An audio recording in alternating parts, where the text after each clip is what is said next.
ابن جوزی رحمۃ اللہ کی کتاب ہے بحر الدموع، یعنی آنسوؤں کا سمندر، اس میں انہوں نے یہ واقعہ لکھا ہے کہ بنی اسرائیل کی ایک عورت تھی جو حسن و جمال میں اپنی مثال آپ تھی، اور وہ بدکار تھی۔ گھر کا دروازہ کھلا رکھتی تھی اور بن سنور کر چارپائی کے اوپر بیٹھ جاتی تو اس کے دروازے کے سامنے سے گزرنے والے نوجوان جب اس پر نظر پڑتی تو وہ بہک جاتے تھے۔ وہ ان سے کچھ رقم لیتی تھی اور ان کو گناہ کا موقع دے دیتی تھی۔ ایک مرتبہ ایک نوجوان بڑا نیک تھا، وہ ادھر سے گزرا، قدرتاً اس کی بھی نظر اس طرف اٹھ گئی تو اس نے دیکھا کہ اتنی خوبصورت عورت، اس کو بھی شیطان نے بہکایا۔ تو اس نے اس گھر کے جو کام کرنے والی تھی اس سے پوچھا کہ تیری مالکہ مرد کو قریب کیسے آنے دیتی ہے؟ اس نے کہا جناب 1000 دینار لیتی ہے اور پھر اس کو اپنے ساتھ وقت گزارنے کا موقع دیتی ہے۔ اب یہ نوجوان واپس تو گھر آ گیا، مگر سوچتا رہا کہ میں 1000 دینار اکٹھا کروں پھر مجھے اس عورت کے ساتھ وقت گزارنے کا موقع مل جائے گا۔ اس نے محنت کی، مزدوری کی، 1000 دینار اس نے جمع کر لیے۔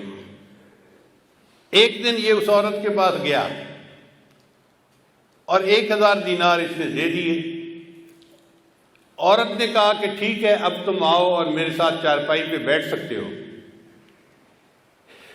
یہ جب اس کے ساتھ چارپائی پر بیٹھا نا تو اس کے دل پہ اللہ کا خوف غالب آ گیا کہ اب تک میں نے جو عبادت کی ہے کہیں اللہ تعالیٰ اس عبادت کو ٹھکرا نہ دے کہ تو بالآخر گناہ کا ارتکاب کر بیٹھا۔ اب عورت انتظار میں تھی کہ میں نے جب اسے بلا لیا ہے تو یہ اب اپنی خواہش پوری کرے گا، مگر وہ بندہ تو بہت ہی خاموش چپ بت بن کے بیٹھا ہوا ہے۔ تو عورت نے اس سے پوچھا کہ بھائی میں نے تو تمہیں یہاں نہیں بلایا، تم خود آئے ہو۔ اس نے کہا ہاں میں اپنے نفس کی خواہش کی وجہ سے آ تو گیا تھا، لیکن جب میں یہاں چارپائی پر آ کر بیٹھا ہوں نا تو میرے اوپر اللہ کا خوف غالب آ گیا اور میں نے ارادہ ترک کر دیا، میں تیرے ساتھ گناہ نہیں کروں گا، اور جو 1000 دینار میں نے دیے ہیں وہ بھی تیرے ہی، میں تجھ سے واپس نہیں لیتا اور میں اپنے گھر جا رہا ہوں۔ یہ کہہ کے وہ نوجوان گناہ کیے بغیر اٹھا اور اپنے گھر کی طرف چل پڑا۔ عورت نے اس سے جاتے جاتے پوچھ لیا کہ تم کس گاؤں کے رہنے والے ہو؟ اس نے گاؤں کا نام بتا دیا۔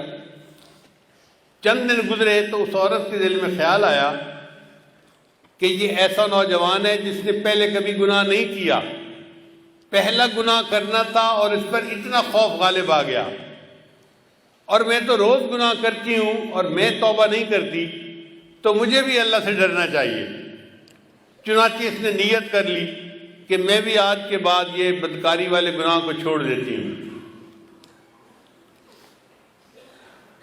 چند دن گزرے تو اس کا بھی زندگی گزارنا مشکل بن گیا۔ جیسے عورت مرد کی ضرورت ہے، مرد عورت کی ضرورت ہے۔ اس عورت نے سوچا کہ میں اسی نوجوان کا پتہ کرتی ہوں اور اگر وہ ہے تو میں اس کے ساتھ نکاح کر کے نیکی کی زندگی گزارتی ہوں۔ چنانچہ یہ عورت اس کے گاؤں میں گئی اور اس بندے کا نام پوچھا۔ انہوں نے گھر بتا دیا کہ فلاں جگہ گھر ہے۔ یہ عورت آئی اور اس نے اس کے گھر کا دروازہ کھٹکھٹایا۔ جب گھر کا دروازہ کھٹکھٹایا تو اللہ کی شان، وہی نیک نوجوان دروازہ کھول کر باہر نکلا پوچھنے کے لیے کہ کون ہے۔ جب نوجوان کی اس عورت پر نظر پڑ گئی تو وہ تو حیران ہو گیا کہ جس گناہ سے بچ کے میں گھر آیا تھا اب وہ عورت تو میرے دروازے پر چل کر آ کر کھڑی ہو گئی۔ تو اس نے ایک زور کی آہ بھری اور وہ گرا اور فوت ہو گیا۔ عورت کو بڑا افسوس ہوا، یہ چند دن وہیں رہی۔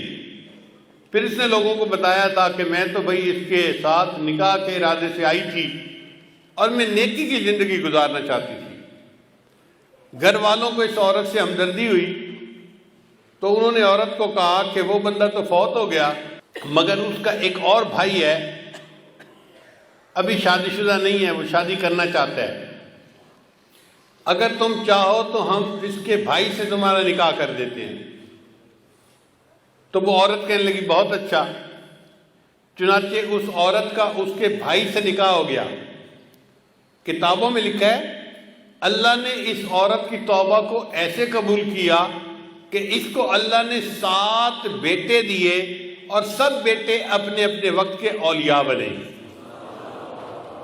بد کردار عورت تھی، سچی توبہ کر کے 7 اولیاء کی ماں بنی، قیامت کے دن اللہ کے سامنے سرخرو ہوگی۔